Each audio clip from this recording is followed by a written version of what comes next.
Let's talk about poor, hard, difficult. Let's go.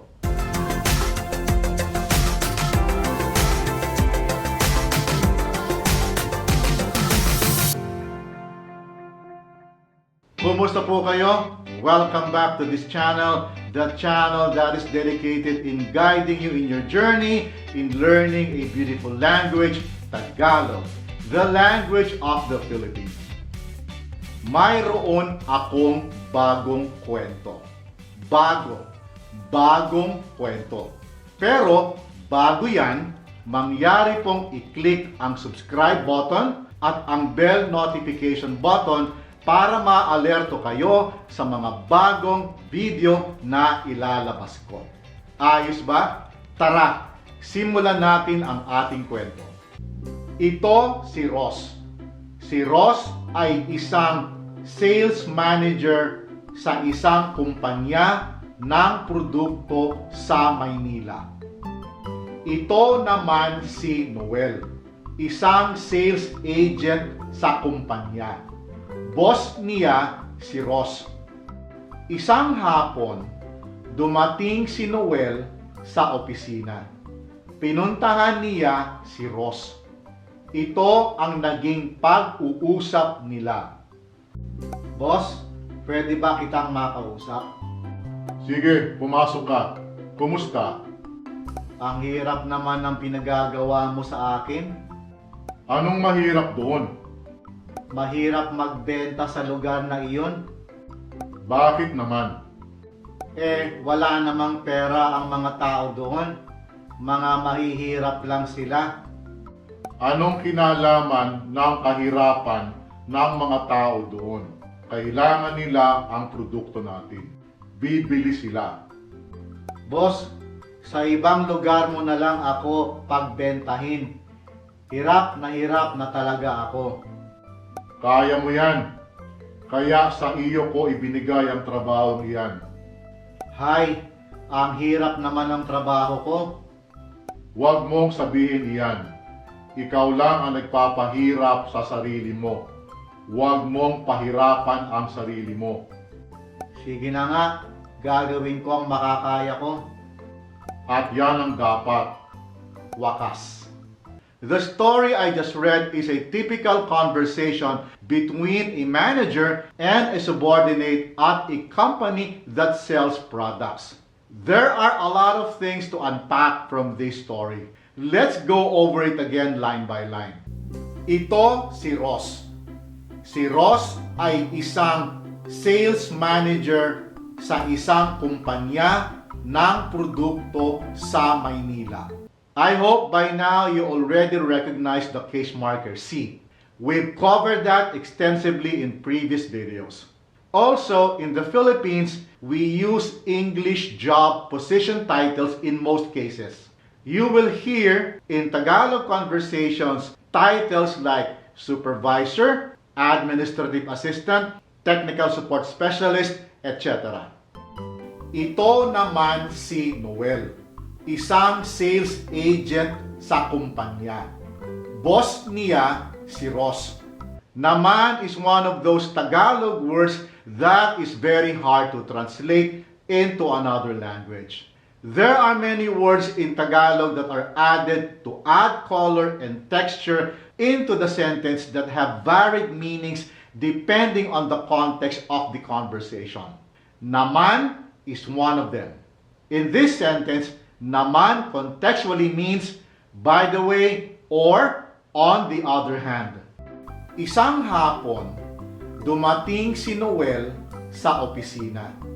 Pinuntahan niya si Ross. Dumating and pinuntahan are verbs that are said in the past. In Tagalog or Filipino, the standardized Tagalog, verbs are not conjugated according to tense like in English. We have a slightly different method. I will talk about that in my next videos when I finally talk about extensively about Tagalog verbs. Ito ang naging pag-uusap nila. Boss, pwede ba kitang makausap? You see the ligature ng attached to the pronoun kita. As I have explained in previous videos, words like nouns and pronouns need a ligature to connect to other words like verbs, adverbs, and adjectives. Sige, pumasok ka. Kumusta? Ang hirap naman ng pinagagawa mo sa akin. You see naman here again. Here, contextually, naman is used to soften the phrase ang hirap or so difficult or so hard. In a sense, naman in this instance doesn't mean anything, but is an important device to make a seemingly harsh phrase softer. You will hear naman all the time in conversational Tagalog. Anong mahirap doon? Mahirap magbenta sa lugar na iyon. Bakit naman? Again, here, naman doesn't mean anything. You can translate this sentence as, why so? Wala namang pera ang mga tao doon. Mga mahihirap lang sila. Here, you see naman with the ligature nang attached to it with the word pera. Without naman, the sentence would have been, walang pera ang mga tao doon, which will sound very harsh. With the word naman, you will see that culturally, Filipinos, like most Asian people, would make efforts not to sound harsh or confrontational. And that cultural quality is reflected in the language. Also, please watch out for this word, HIRAP. You will see more of it in this story. Anong kinalaman ng kahirapan ng mga tao doon? Kailangan nila ang produkto natin. Bibili sila. See the word HIRAP?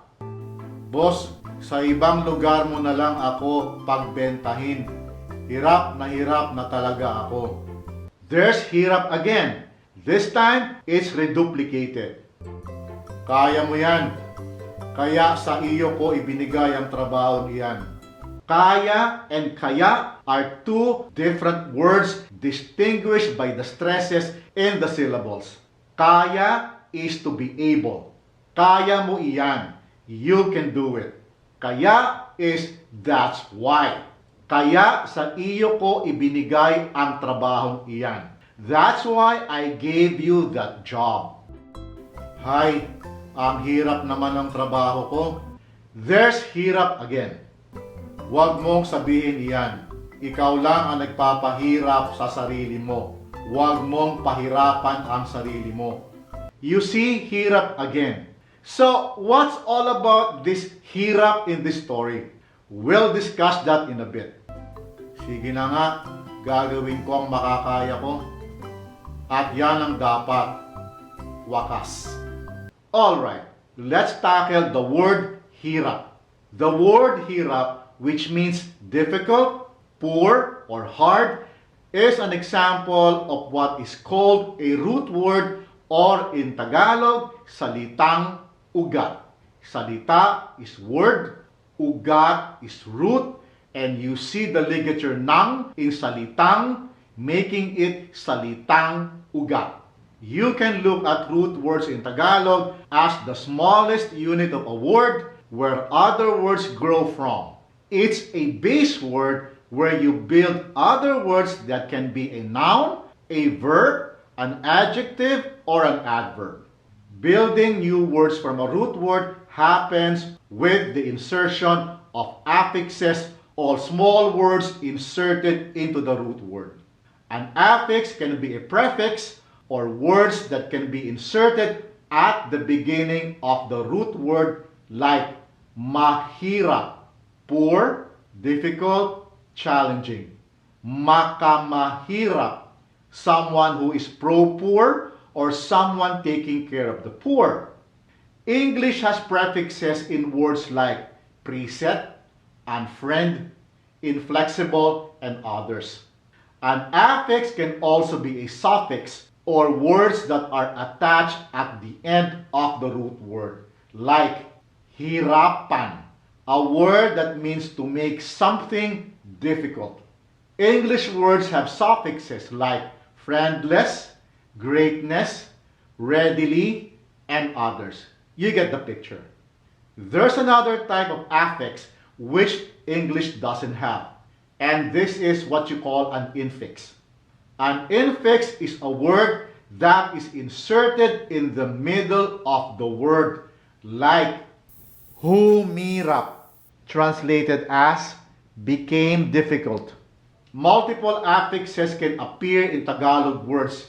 For example, Mahihirap, poor people. Kahirapan, poverty. Pahirapan, to make something difficult for someone. Pinahirapan, made something difficult for someone. Nahihirapan, experiencing hardship. Pinahirap, made something difficult. Hihirapan, will make something difficult. Nagpapahirap, something that makes something difficult. Hirap na hirap, an adverb describing doing something with extreme difficulty. And there's a lot more. Understanding root words will be important in understanding how words work in Tagalog. The principle is very simple.